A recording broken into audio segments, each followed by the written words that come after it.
Pour Halloween, la radio a créé une série des plus macabres. Chaque semaine, venez découvrir un nouvel épisode de votre série audio Panique au lycée.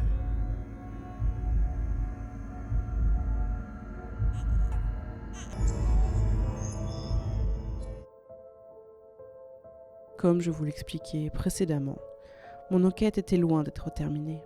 Après les bruits de ballons inexpliqués dans les couloirs de l'internat, ce fut le tour d'événements inexpliqués, mais cette fois-ci dans les couloirs du lycée. Je m'explique. Cette fois, le lycée m'avait rappelé suite à plusieurs incidents mineurs, mais dont ils ne connaissaient pas la source. Étant déjà sur les lieux, ils m'ont donc demandé de voir si je ne pouvais pas essayer de trouver une explication. J'ai d'ailleurs oublié de préciser au début de cette série que j'étais enquêteur paranormal, mais surtout, et avant tout, enquêteur du normal, si je puis dire. J'ai juste suivi une formation, me donnant ce titre de paranormal, rien de plus. Mais revenons à notre histoire. Où étais-je ? Ah oui. Donc le lycée m'a recontacté car plusieurs amis s'étaient plaintes qu'il leur arrivait des phénomènes étranges. Disparition de sacs, sol glissant devenu dangereux. Une élève était même venue à la vie scolaire pour dénoncer une de ses amies qui, selon elle, avait, je cite, un truc étrange dans son casier. On m'a donc demandé d'interroger cette jeune fille. Voici un extrait de cette interview. Alors, qui êtes-vous ? Alors, moi, c'est Clara Dupuis, je suis élève en terminale. Je suppose que vous vouliez me voir pour ce que j'ai dit à la vie scolaire. Alors, je suis désolée pour Emma, mais nous, à un moment, on n'en peut plus. Là. Alors justement, est-ce que vous pourriez me dire ce que vous avez été dire à la vie scolaire ? Alors, en fait, j'ai été voir la vie scolaire parce que depuis plus d'une semaine, je pense, le casier d'une de mes amies, Emma, provoque des trucs étranges. Je sais, ça paraît fou, mais c'est réel. Le casier fait vraiment des trucs bizarres. Et je sais que c'est incroyable, mais je suis sûre de ce que je dis. Eh bien, expliquez-vous. De quels phénomènes étranges parlez-vous ?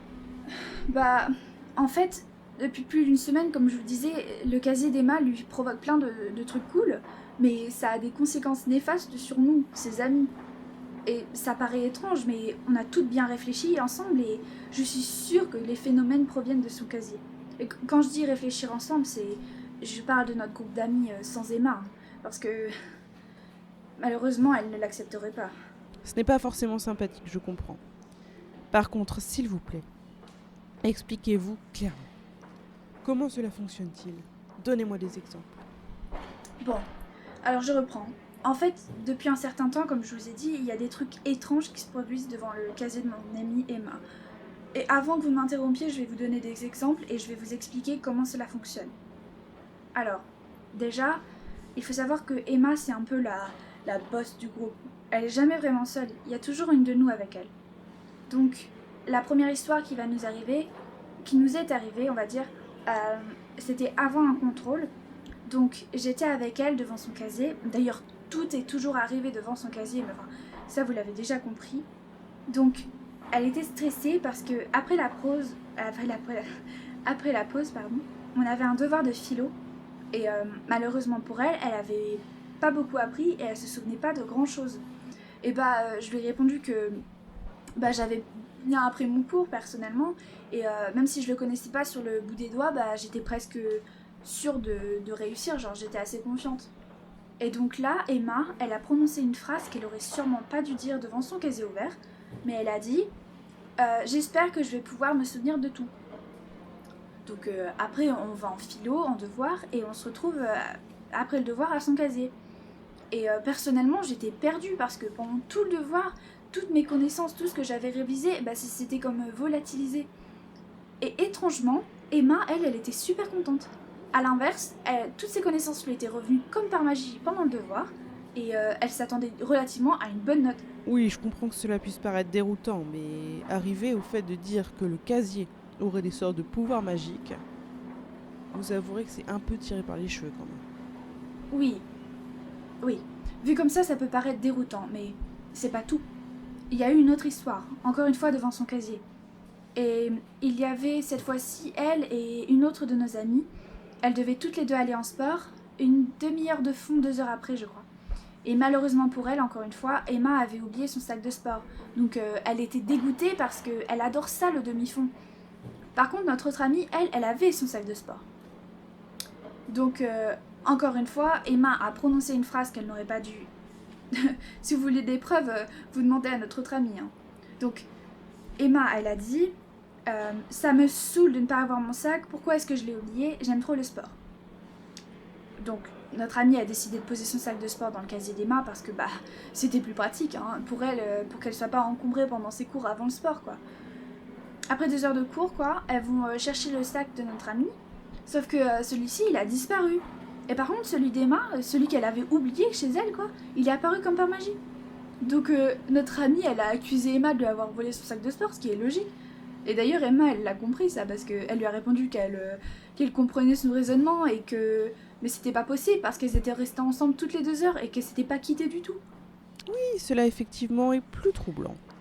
Cependant, je suis sûre que ce n'est rien de grave. Si ça se trouve, un des surveillants a dû déposer le sac d'Emma dans son casier car un des parents lui ont ramené, rien de plus. Il est vrai que la disparition de l'autre sac est plus compliquée à expliquer. 2 choses. Alors, non, ce ne sont pas les parents d'Emma qui lui ont rapporté son sac. À ce moment-là, ils travaillaient tous les deux. Et ensuite, notre amie, elle a retrouvé son sac que le soir quand elle est retournée chez elle. Il était dans sa chambre. Alors, comment est-ce que vous expliquez ça? Oui, je comprends votre désarroi. Eh bien, ne reste plus... Ah non, mais c'est pas tout. Il nous reste une histoire. C'était le lendemain de la séance de sport. Que Emma, elle avait pu faire, mais pas notre amie, du coup. Peu importe. Donc, elle était encore une fois avec une autre de nos amies, devant le casier d'Emma ouvert, bien sûr.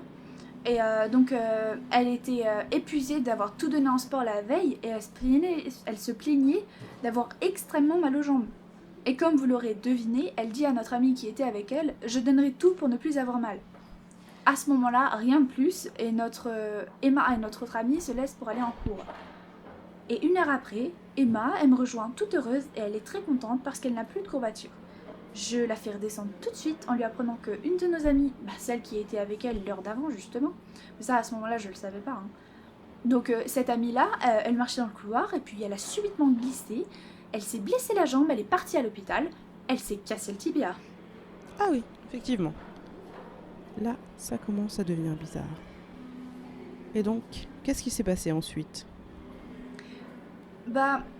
Ce qui s'est passé, c'est qu'on s'est réunis, notre groupe d'amis et moi, et on a discuté de la situation parce que clairement on commençait à la trouver un peu bizarre, enfin la situation, hein, pas Emma, parce que tout lui souriait et nous, nos amis, on avait de gros problèmes tout en même temps quoi.